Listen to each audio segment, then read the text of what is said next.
Hello everyone, आज करने वाले हम लोग एक्सरसाइज 10.5 के पहले जो कुछ थ्योरम्स है जो वहाँ यूज़ होने हैं। तो थ्योरम है 10.8। ये थ्योरम क्या बोलता है?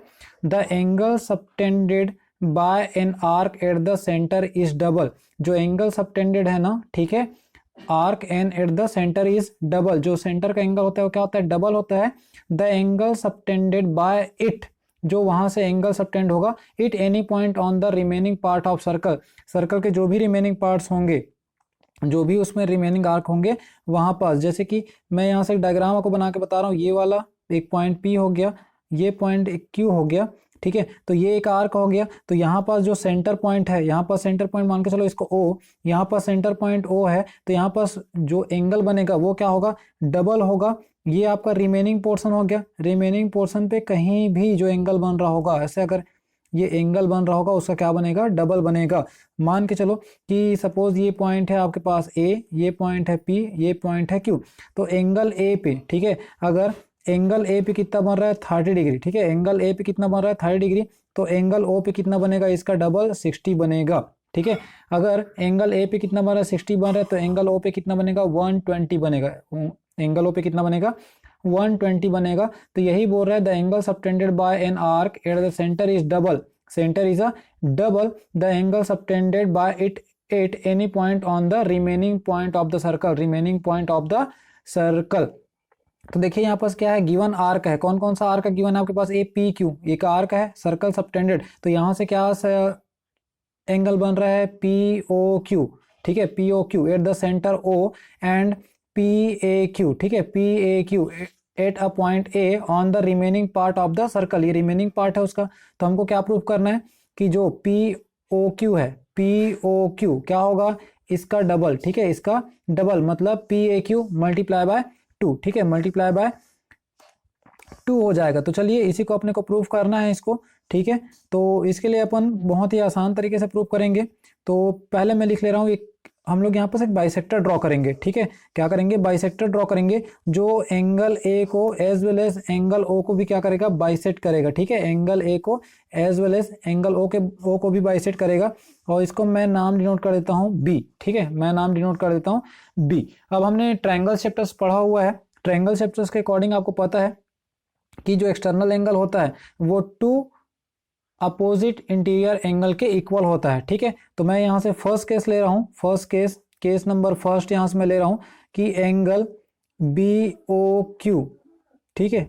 एंगल बी ओ क्यू किसका किसका सम रहेगा? इन दोनों का। कौन कौन सा एंगल? एंगल, ठीक है, एंगल ओ ए क्यू, ठीक है, O A Q plus O O Q A. ये पहला केस हो गया आपका, ठीक है जी। ये फर्स्ट केस हो गया। अब इसी केस में सुनिए आप लोग, ये फर्स्ट केस हो गया ना। अब इसी केस में सुनिए, हम बहुत शॉर्ट तरीके से बनाएंगे। आपके बुक में ये इसका प्रूफ दिया हुआ है, बस हमको क्या करना है, इसको समझाना है आपको, ठीक है।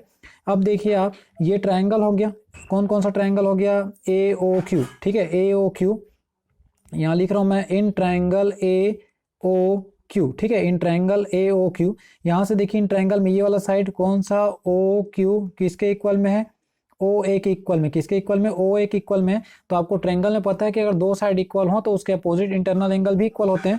तो आप बोल सकते हो, क्या बोलोगे यहाँ पर, कि angle O A Q, angle A जो बीच में लिखा होता है वो, और एंगल ओ क्यू ए दोनों भी क्या हो जाएंगे? इक्वल हो जाएगा। ये भी क्या हो जाएगा?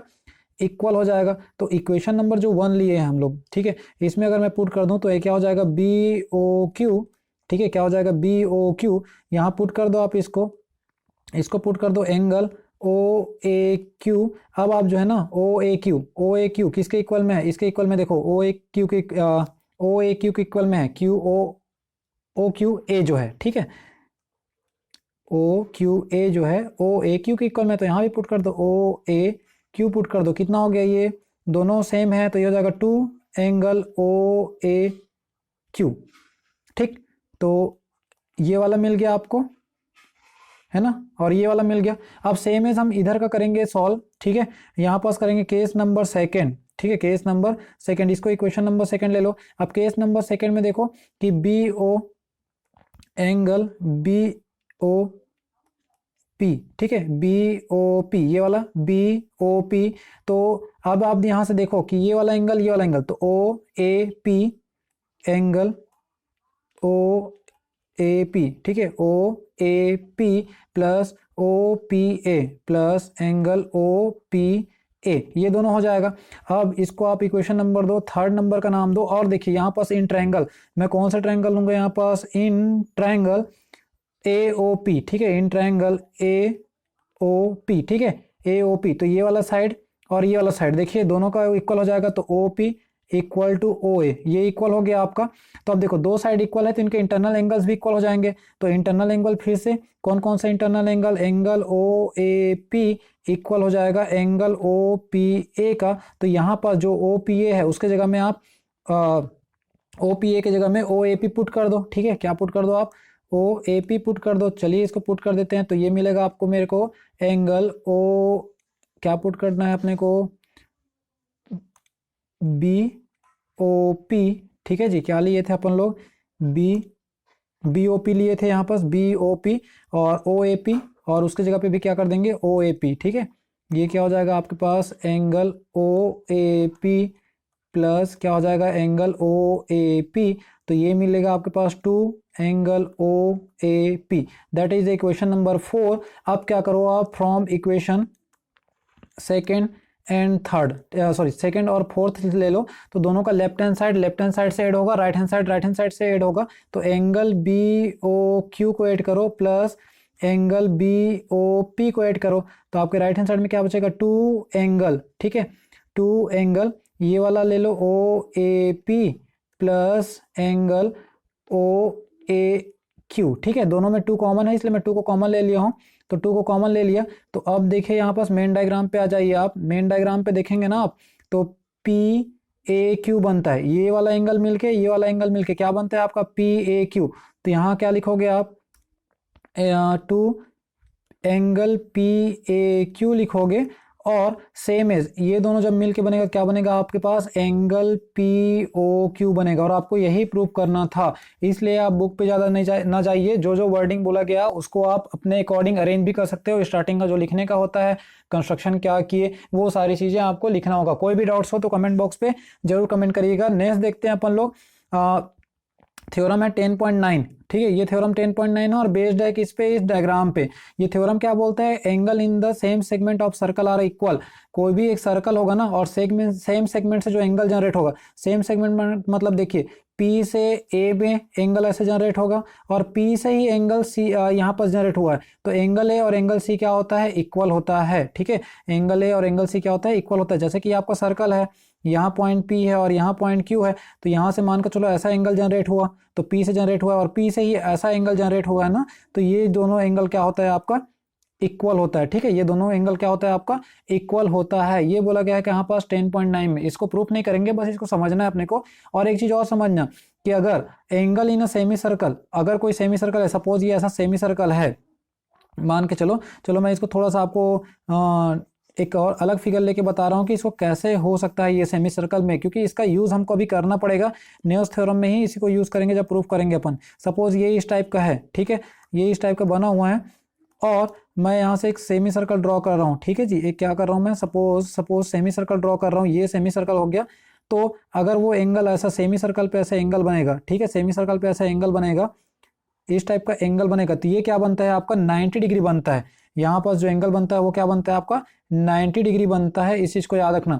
अगर सेम सेगमेंट पे बनता है इस तरीके से तो एंगल इक्वल रहता है, और सेमी सर्कल पे कोई एंगल, सेमी सर्कल से जो एंगल जनरेट होता है, ये आपका सेमी सर्कल है, ऐसा नहीं यहाँ से जनरेट नहीं होना चाहिए, यहाँ से जनरेट होना चाहिए, वो ऐसे जा रहा होगा, तब भी यहाँ क्या बनेगा आपका 90 डिग्री का एंगल बनेगा। तो ये बोल रहा है आपका थ्योरम 10.9 जो है, ठीक है। आई होप आपको समझ में आ गया होगा यहाँ पास क्या बोलना चाह रहे हैं हम। अब बात करते हैं हम लोग 10.11 का, थोड़ा सा मस्ट इंपॉर्टेंट, आपके बुक में इसका प्रूफ नहीं मिलेगा तो हम प्रूफ करेंगे इसका, ठीक है। क्या बोल रहे हैं यहाँ पास कि the sum of either pair of opposite angle, the sum of either pair of opposite angle. चलो मैं यहाँ पास एक ट्रायंगल बना देता हूँ, ठीक है।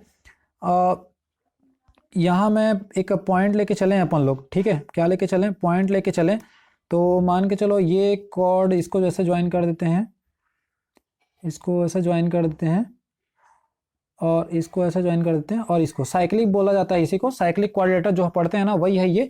The sum of either pair of opposite angle of cyclic quadrilateral is 180 degree. जो अपोजिट पेयर होता है, ठीक है, अपोजिट पेयर का सम कितना होता है, 180 डिग्री होता है। दैट मीन्स कि एंगल ए और एंगल सी, ठीक है, मैं इसको नाम दे रहा हूँ क्या, चलो मैं इसको नाम देता हूँ एंगल ए और एंगल बी, एंगल सी और एंगल डी। तो हमको क्या प्रूव करना है, टू प्रूव, ठीक है, हमको क्या प्रूव करना है कि angle A plus angle C is equal to कितना, 180 डिग्री, और angle B plus angle D कितना प्रूव करना है मेरे को, 180 डिग्री प्रूव करना है। ठीक है जी, ये प्रूव करना है। तो इसके लिए क्या करोगे आप, सबसे पहला काम इसको ऐसे ज्वाइन कर देना, ए से सी को ज्वाइन कर देना और बी से डी को ज्वाइन कर देना। ठीक है, ए से सी को और बी से डी को ज्वाइन कर देना है, और उसके बाद इसको नाम दे दो angle 1, angle 2, angle 3, angle 4, angle 5, angle 6 और 7 और ये 8। ठीक है, ये हो गया आपके पास।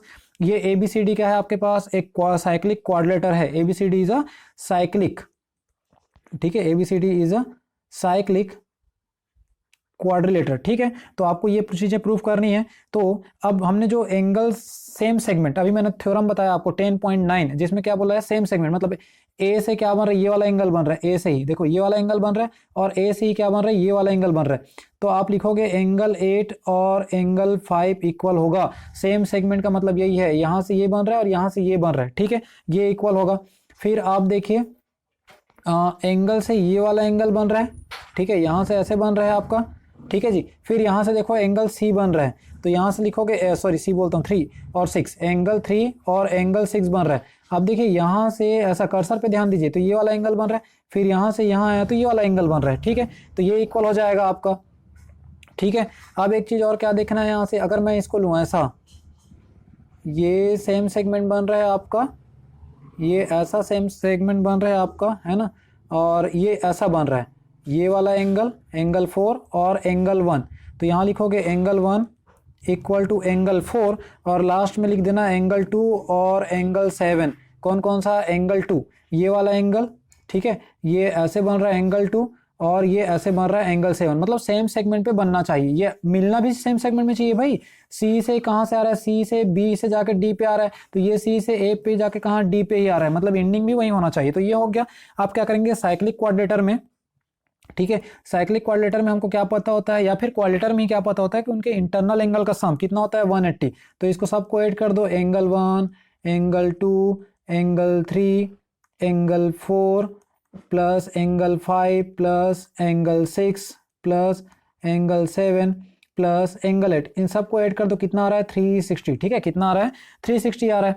अब इसको आप क्या करो, चेंजेस करो। चेंजेस करने का मतलब है, एंगल 1 के इक्वल में मैंने क्या लिया हुआ था, 4, तो इसको लिखो एंगल 4, और 2 को तो 2 के इक्वल में क्या लिया था, 7, तो एंगल 2 के जगह में क्या लिखो, 7 लिखो।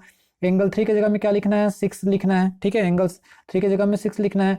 4 को तो 4 ही रहने दो आप, ठीक है, और 5 के जगह में क्या लिखो, एंगल 8 लिखो, और यहाँ 6 को रहने दो, 7 को रहने दो, और 8 को रहने दो। किसके इक्वल में, ये पूरा आपका 360 के इक्वल में। ठीक है, अब देखो सब 2 टाइम्स हो गया, ये 4 2 टाइम्स हो गया, 7 2 टाइम्स हो गया, 6 2 टाइम्स से हो गया, 8 2 टाइम्स हो गया। तो सब में 2 कॉमन ले रहा हूं मैं, तो क्या बचा अपने पास, एंगल 4, एंगल 6, ठीक है, एंगल 7 और एंगल 8। तो किसके इक्वल में है ये आपका, 360। किसके इक्वल में, 360 के इक्वल में, और 2 को ट्रांसफर करेंगे तो क्या बचेगा आपके पास, angle 4, angle 6, angle 7, angle 8 equal to कितना हो जाएगा, ये 360 डिवाइड बाय 2, दैट मीन्स कितना आ जाएगा यहाँ पास, 180 आ जाएगा।